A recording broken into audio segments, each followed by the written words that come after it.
No, mate, it was a proper boys' day. Yeah, you're not going back into hospital again. But no, fry up beers, snouts, pie and mash, and a tit you won't and see me party dead in ton. St George's Hospital.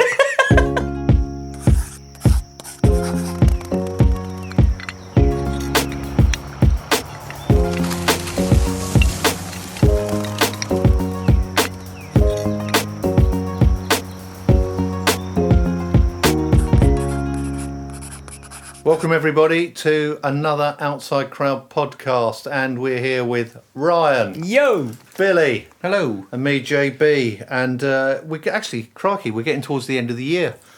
So what we thought we would do was have a little chat with these two about what have been their biggest wins, their biggest achievements, and their sort of lessons learnt over the year, just have a bit of a summary how things have gone. So who should we start with? Ryan? Yeah, you can start with me. I mean, what? Give us one of your best achievements, wins, however you want to couch it. best to win. I guess one of my best wins would be, we've had a few members of the team this year jump on board, and I think they work really well with the team we already have. So having a really solid team. I've always said this to everyone. I've got the best team in the Southeast, and I really stick by that because that's one of my greatest wins. But you had two teams. And then, yeah, that's correct. Because of them, that's correct. Because of the new people on board, it means that I'm able to have two teams out there, which means we can work through the workload a little bit faster, a little bit better, and that's one of my really good wins. Actually. But also, then that means the challenge of finding more workload. Yeah. Well, I mean, that's right. But we're saying that another win would be the fact that all the hard years' work that myself and the team that have got us this far, some of the people they've gone away and they've gone travelling, but they still put their effort in to get to a point where we're now getting really recognised for what a great company we are, so that's one of the other wins. Does it cause you any anxiety though, thinking about if you've got two teams to feed? That you've got to keep or is it just something? What's worry ever cured, mate? No, absolutely, yeah, absolutely. Sleepless nights, a little bit. There's a little bit of that. I think I don't know whether it's good or bad, but sometimes I do strive under a bit of pressure.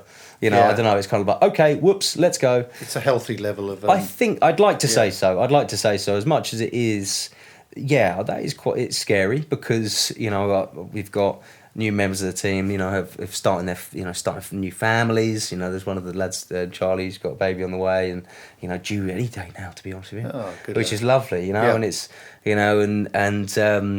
Ash, she's got another cat, not got another kitten, so it's big things. But yeah, there's a responsibility for myself keeping my team busy, keeping the teams busy, and there's a little bit of anxiety there, but I think it's healthy. Healthy levels. Yeah, I think that's the thing, isn't it? As long as nothing gets debilitating, doesn't it? Then once it gets to certain levels, then you've got techniques for dealing with it. But that's another podcast. Yeah. Well, you're saying about stress.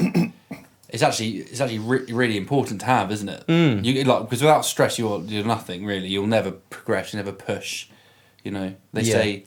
Stress should be a powerful driving force, not an obstacle. Nice. You should really just use it as a sort of weapon. And I think you do, obviously you don't want to be completely drowned in it, but it's no. But I think important. With the fact that I've got more people, I think the responsibility is more for myself. So I've actually got whereas maybe before we'd have a smaller team. And if we didn't have that much in the pipeline, always something does come up and crop up, and but it was, I could set the smaller team up on something and it'd be fine. But I think with the two teams being out there and having to have that work for them, I think the responsibility of that has I don't know. I feel like I've stepped into a different world. I'm like, right, let's go. Let's go. Let's get going. Let's. I think that's a good way of putting it. It's more of a responsibility because, stress is your body's, or your ability to respond and to change. How you respond to change, and everything changes. That sounds very philosophical, doesn't it? It does. That's what happens. Everything is changed. So you've always got to be able to adapt to that, and you want to be able to do it in a way which is natural and free flowing, and you feel part of it without being, Yes. overwhelmed. Most So your of reaction to it, isn't it? Yeah, Not- most of your stress will be something, if it starts getting too bad, it's something that you've caused yourself, not trying to be gaslighting. No. It's something through your thoughts and how you respond to it. Totally. You Yeah. get And this is this thing about flow, isn't it? You get rid of the thoughts about something and just be in the moment with how you do something, then you're flowing it's and how- working it's at peak how you performance. pick one thought over the other, isn't it? It's not. Yeah, it's not just having a big reaction. It's, Yeah. so your ability to compartmentalize stress will be how you can literally pick one thought over the other and put them to one side. I mean, even you said, Bill, that I'd say to myself at the beginning of the year, I'd catastrophize about a few things, and it wouldn't be healthy for me at all, and I'd still get through it. But being able to understand, like, well, hang on a minute, well, just stop, take a breath, do the thing, and once you do that, you the empowerment, how empowered you feel, with the feedback you're getting, it's kind of interesting if you catastrophize on something, which I put my hand up to say that it's very simple to do, it's very easy to do, but once you get over that hurdle and look around and think, well, hang on, what's actual fact here? We've got a great team, we've got great jobs, we've got, the quality's there, the feedback we're getting from designers, from clients, from, it's there in front of you, just kind of reiterate that and then...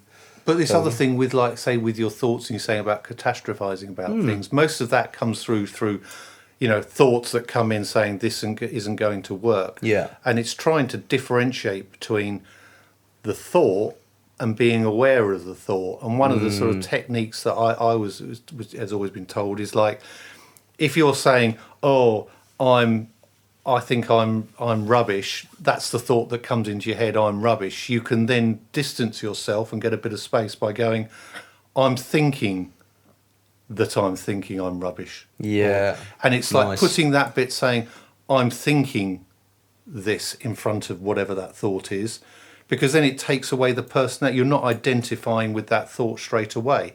Yeah. You're putting some distance and realising that it's only a thought. Yeah. It's and most like, of the things we worry about are, one, they never fucking happen. Yeah, no, right. and then you just get really stressed about it. And it's just like if you can teach yourself to not. But the trouble is, you can never teach yourself to not think. Thinking will happen. Yeah, but no. if you can just put distance, accept it, put some distance between it by going, I'm aware that I'm thinking of, I'm going to have a major disaster. Then immediately you're not getting wrapped up in that thought of I'm having a major disaster. You're thinking that you're thinking a thought about it. Yeah. And that's gives you a bit more breathing space, and it becomes it's real. It's no and longer it an can go. absolute, is it? Yeah, That takes time, it takes effort. Yeah, does. for sure. But anyway, I suppose moving along from the philosophical, deep meaningfuls, which are always interesting. William, how William, is William here? I don't know. I've got a guest on. That's the tax man. Look at that. Hi, I'm William. it just flows off the tongue well. Tell you wouldn't see fucking William dead in this place. Not with you two. He's out there speaking to customers. What's the question, mate? Give us one of your big wins, one of your big achievements. So I've had a little bit of time to think about this. I've had several, I think, and they might not immediately sound like a huge thing, but I think we've worked hard on putting systems in place. You sound like Ryan now. I wasn't going to do it. Do you know that? I wasn't going to do it. See, we've spent a hell of a lot of time there. Me and the boys, Bugsy. I saw him out the front there. And anyway, so I think that's what I was really lacking before. And it feels like a big win to me is to have systems in place that we know work, and we're using them. So like work scheduling, and a big part of this is having someone do a lot of the paperwork for me now. So it allows me to one, go on the tools and also do other things that I need to get done, which were just not getting done before. Because I have since I was a child, I've got a bit of a gripe with paper, like, I'm not terrible at it, but getting myself to open up a laptop and just do really boring bits of paperwork is really hard, yeah? And you know this as well, don't you, right? Me? Nah. Yeah, no, you're actually really fucking... smash it. I don't know why you didn't work on stock Don't shares. even talk to me about it. I swear You should have been a writer. And yeah, that's a really difficult thing. I don't actually mind working on a laptop if I'm doing, things that I enjoy, or research, that sort of thing. I do quite enjoy. But doing the mundane invoicing and quoting is just like something, and it was becoming a bit of a sticking point and a problem. And to have a system put in place where that's sorted out, and then a liaison in between what happens of me seeing a job and then it getting scheduled in, because literally I think anyone could do it now. Anybody could do that job now, as long as they're computer literate and they have a bit of a sensible head on them. Yeah. And that is such an amazing thing because it's now taken off me. I'm freed up, and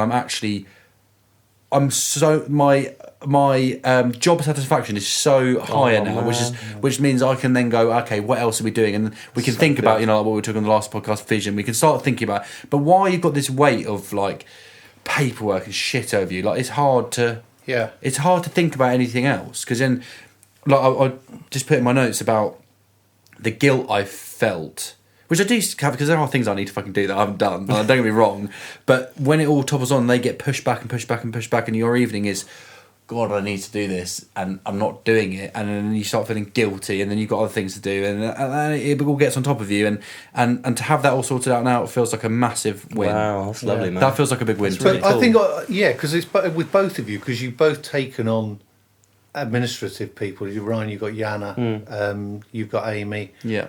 And they're both brilliant. Shout out to Anna and Anna. And they come together, and they are Anna and Yana, Amy and Yana. But the thing is, it's a big step forward, I think, for any company, any growing company, to take on that administrative person, because the one thing is, it's like, we all need systems. You need systems, and the admin sort of systems are usually fairly fundamental, but they're just repetitive and boring. And once you've got that process sorted out, you need someone who is diligent, conscientious, who can do it methodically and keep it going, because that's it's having pride of purpose in the mundane chores, and that is very difficult to find. And that's what always hacks me off with all these people think, in these apps and things for productivity and shit. It's not so much you need an app or you need all this or that. You just need a basic system, and then you've got to implement it. It's not the procedure that's the difficulty, it's the implementation.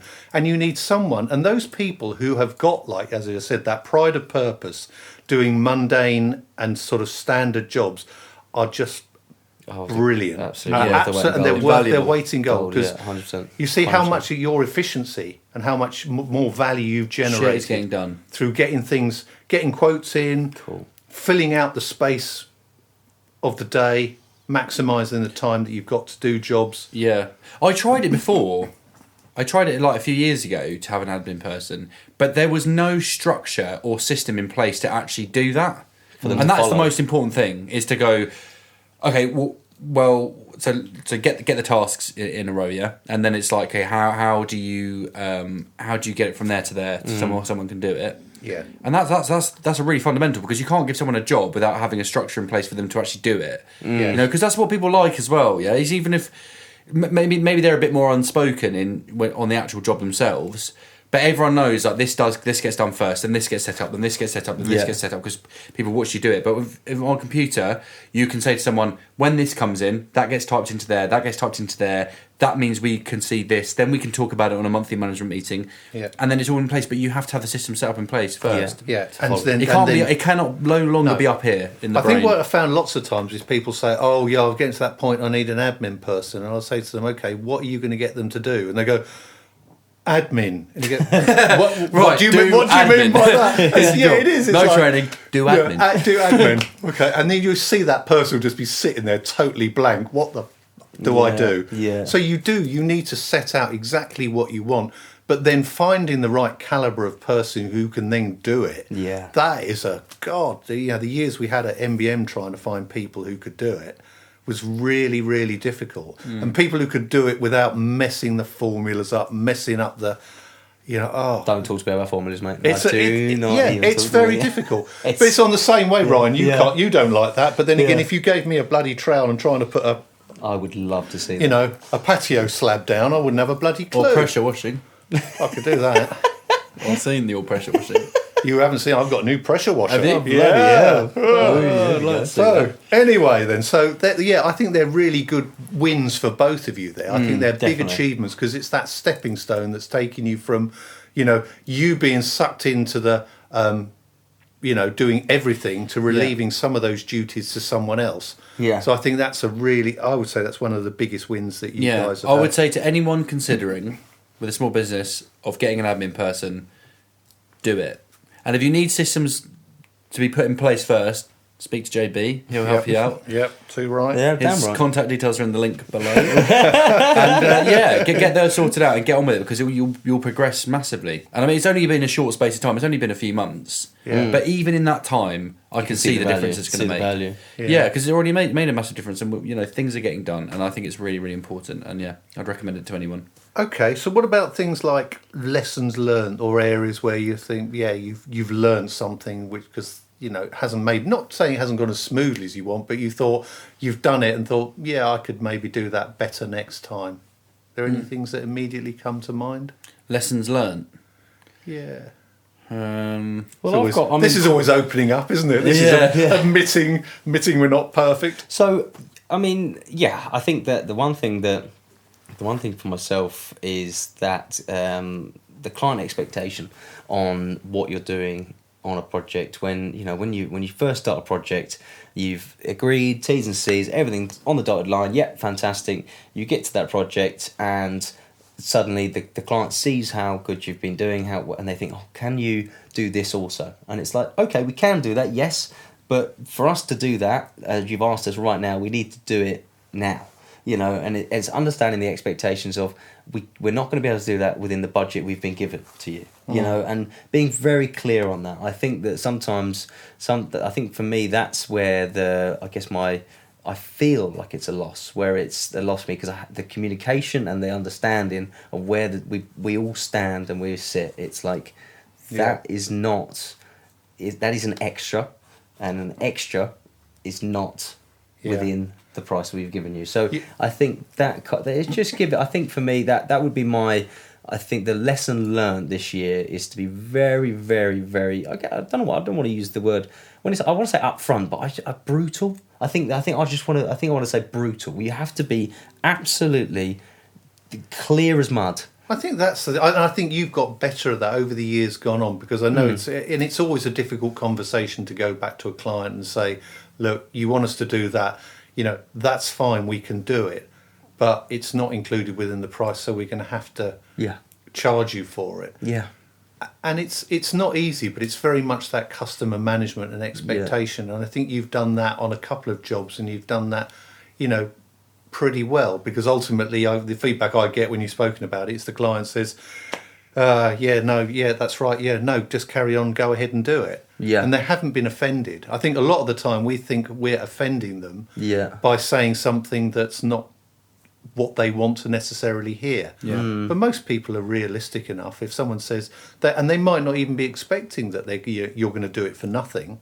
Some absolutely. I mean, they're few and far between, but I think it's probably a bit different, isn't it, with True Work, because you get given a quote and there's a list of like trees that we're working on. Yeah. And if there's a tree in there that's not in there, you go, well, obviously that's going to cost you more money. Yeah. But I think with the landscape, I don't know, but there's a whole. Yeah, but it's like if, say, for example, you've got 5 trees to do and there's one at the front of the property that is in your way to get that dragged out, or you get a machine in and you couldn't do that, and it's like, right, okay, and they'll say, do you know what, actually, can you take that down? It's like, well, actually, we're going to do that now, because if we take this down now, it's gonna change a little bit, it's gonna make it a little bit easier, or it's not easier, but it's like that's the system that you would do it in, and it's like, well, I can't go back and quote this now. I'm here. I can't, I guess you might be able to give them a verbal quote, but I'm sitting there going, well, this brick wall needs to be put in. It means that I've got to do footings, measure, do the thing, it makes a solid difference. Yeah. What about, there was also that instance you had with the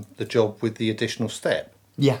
And I thought that was a prime example, wasn't it? Yeah. I mean, that's right. I mean, there was absolutely. It was in the bid, wasn't it? With 3, you had 2 steps. That's correct. Yeah, that was right. There was a project that we were doing, lovely grand steps coming out of the building, and it was. We built 3 steps. We said, here's your invoice for this, as we had to do them. I thought that was included. Yes, it was. Here's your drawing. There's 2 steps in your drawing. Look out your window. There's 3. You know, and it was very simple. You know, it was very simple. It was like, well, yes, I mean, that's the... And the other thing was, it's like, it wasn't those things where it's like a work manufacture thing where, you know, like you put an extra step in to make more money. No. The guy had instructed the architect or the designer to actually say, this is how I want it. So you've been instructed to do that piece of work. So then when you put the sort of like say, well, look, this is an additional piece of work here, there's a step, and they're going, oh, but steps were included in the original design. Well, they were, but there was 2 steps. Yeah. And now on the design that you want, there's 3. Mm-hmm.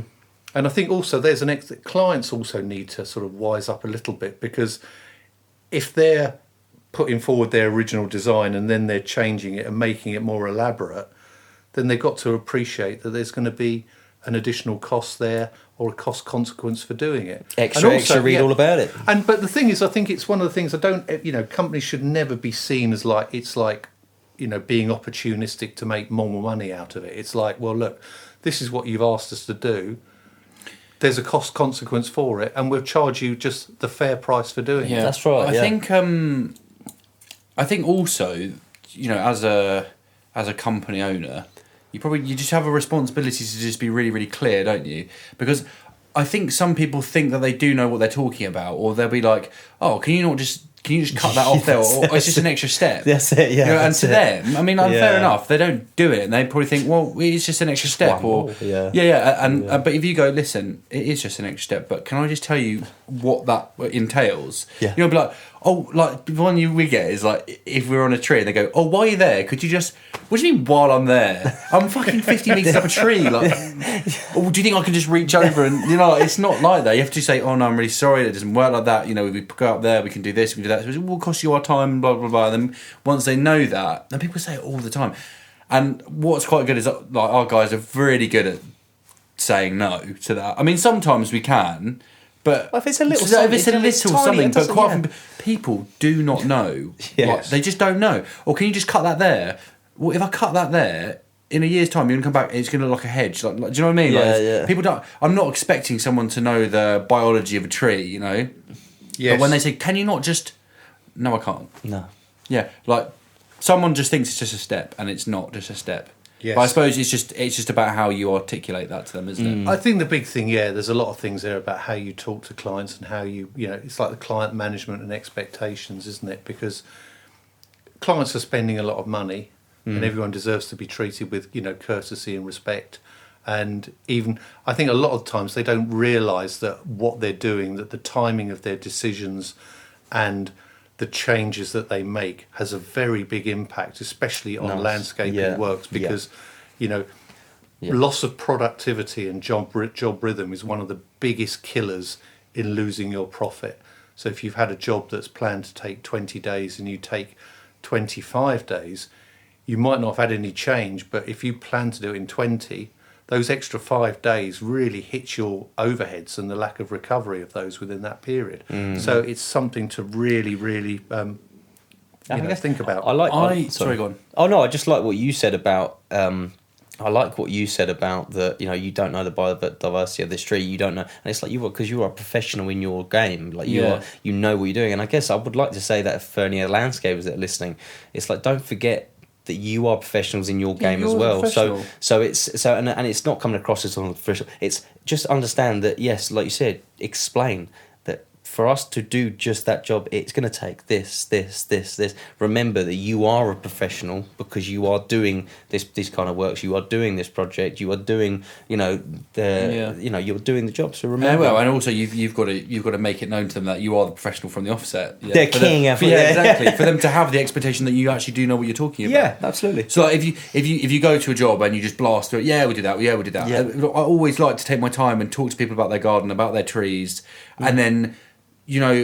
Quite often, like even if I'm in a rush and someone asks me a bit of advice about something, I'll always just be like... I'm late to the next thing because I'm standing there talking to them. But it's still really important to go. It is, and sometimes you don't even get a job out of it, but to stand there and say, oh yeah, you should do... Because sometimes people ask me about perennial plants just because, like I used to do gardening and stuff and I do know about them and I'll happily sit there and talk to them and or give them ideas about stuff like that. And then you've now established that thing of, I'm the professional...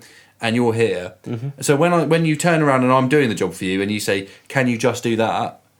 and I go, "No," they're going to believe you. Yeah, you that's know? right. Like, so it's about because from the start, like having that sort of like professional customer relationship as opposed to. Yeah, we can do that. Oh, I don't really know about that. Yeah, we do this. We do. You know, it's just like it's setting. So you know, you should, yeah. I like that. Yeah. If that makes sense. No, I think so. Yeah, sounds good. Any other big wins? Any other? I'll tell you what, big win for me. My big win is this year. My big win is I am a godfather. Whoa. That's my big win. It's a bit personal, but. Yeah, little Hallie, she's absolutely beautiful. She came over to visit me there with the family, with Gary and me. With the parents, they want to go on her own. No, we wouldn't let a 4-month-old on a flight, would you believe? But no, she came over, and the two other chaps came over, Roman and Chester, and they came over, and we built a castle actually for my birthday. We built a castle with the kids out of pallets, which was absolutely amazing. And we had a flag and everything. It was such a wholesome weekend, but that was a massive win for me. That's cool, man. Becoming a godfather. Yeah, absolutely. How about you, Congratulations, dude. What's your personal one? Personal one? Come on, must be one. A new haircut? Having the need to have a haircut. A new haircut. Yeah, growing the back out. I'm doing a reverse fade. A personal win. Oh, mate, I've literally just been sitting here thinking about my lesson I've learned, and now you're asking me my personal fucking win. I've been away a lot. Nice. Every one of those is a win for me. You know. What about the Volvo? The Volvo. That's another win. That is also sick. That's the craziest thing in the world. I didn't die when I went to hospital. That sounds good. Yeah, that's a win for me. Yeah, but you're still here. I'm still here. I've learned a big lesson from that. I lost that bet that day. I learned a big lesson from that. What was that? What were you going in there for? I had pericarditis, didn't I? Oh, that's right. Pericarditis. Yes. I had and that is a lesson to anyone who's listening to not burn the candle at both ends. As fun as it is, I was working very hard. I was also going to the gym a lot. And I was also boozing and smoking and everything I possibly could consume. I was just basically a mass consumerist. And it was fucking class. And at the time, it was great. And you know what I mean? Like, just, doing a lot. And, so I ended up in hospital, basically. So yeah, so you're all right now? I'm all well. I have to take pills, but apart from that, that'll hopefully all be over in 6 months when I have another echocardiogram. But yeah, apart from that, I am fine. Like I can exercise and everything, but there's a bit of scarring around my heart, and and also the left ventricle doesn't pump out as much blood as it should do at the moment. But it's a slow healing process, as my doctor said. So fair play. So you stopped drinking, you stopped smoking. I smoke. I probably smoke more now than I ever have done, and I definitely drink less. I drink less. How was the weekend, bro?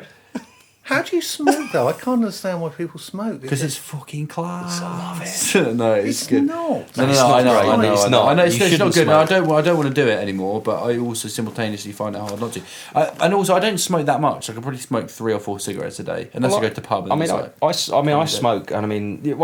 And I just don't. I haven't given up because my mother never raised a quitter, mate. Yeah. So, and if you're thinking about giving up, guys. Well, if you think about starting, give it a go. It's really good. Don't do that, for goodness sake. Another big win for me was me and Ryan. Oh, yes!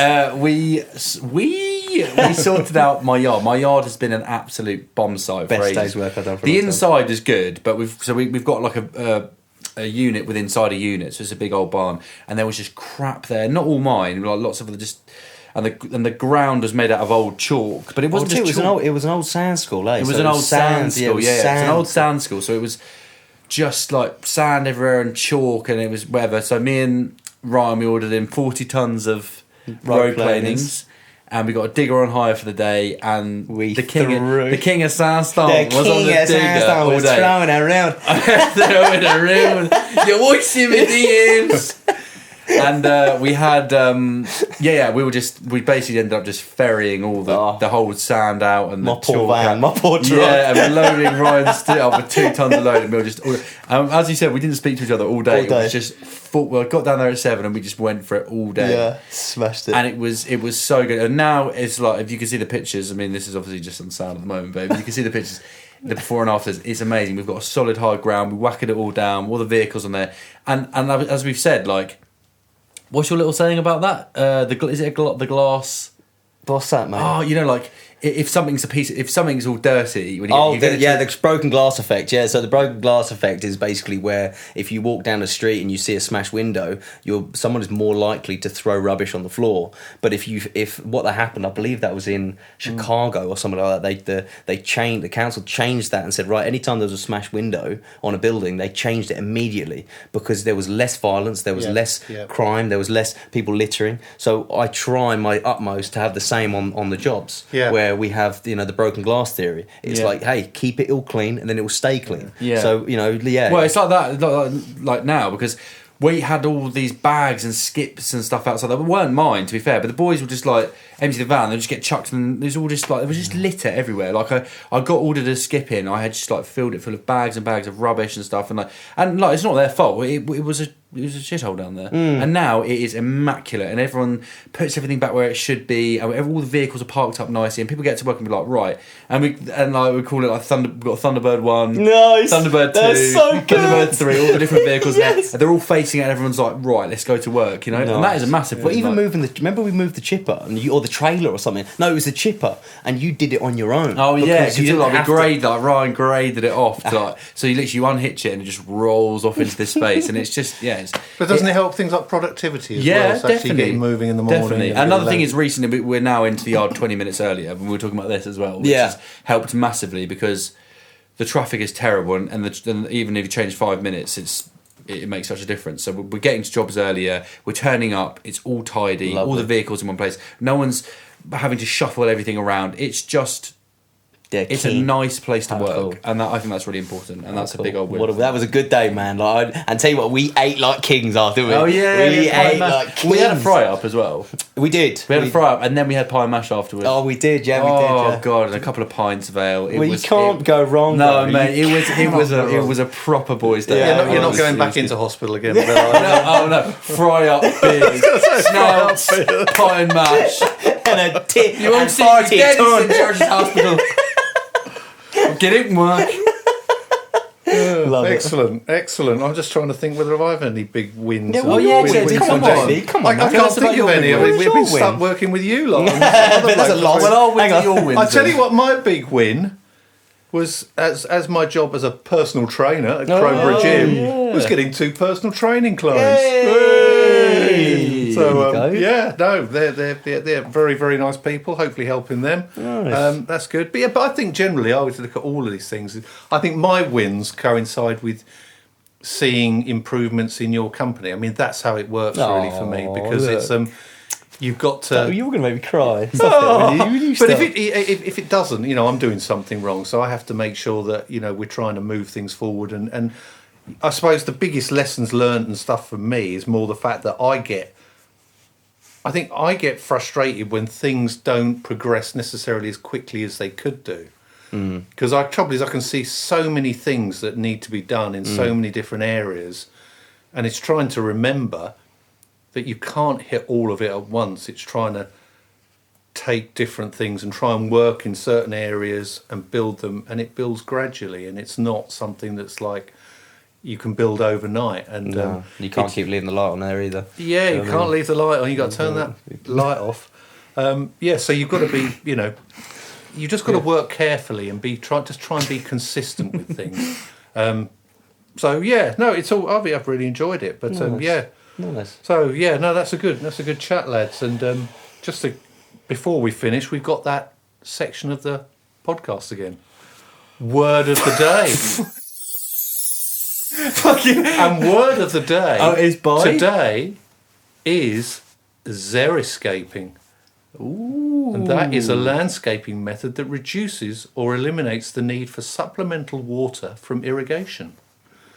This approach uses drought-resistant plants such as succulents, native grasses and certain shrubs to create a low-maintenance and sustainable landscape. Originally developed for arid regions, xeriscaping is now popular in a variety of climates for its environmental benefits, water efficiency and resilience. So, I just hope I pronounced it right. That's the last time he does one of them. Enjoy that word, guys. You're never going to use it. So get xeriscaping. How does anyone fit that into conversation? I'm going to try now. Xeriscape. Right then. All right then, gents. Well, yeah, that's wrapping up this episode. So a big thank you from Ryan. Thank you, guys. See you next time. Billy. Thank you. And yeah, thank you everyone for listening in. Really appreciate you listening in. Any send in any comments, any questions. If you want to be on, just email us. And yeah, we'll hear you next time. We won't hear from you. We'll talk to you on the next Outside Crowd podcast.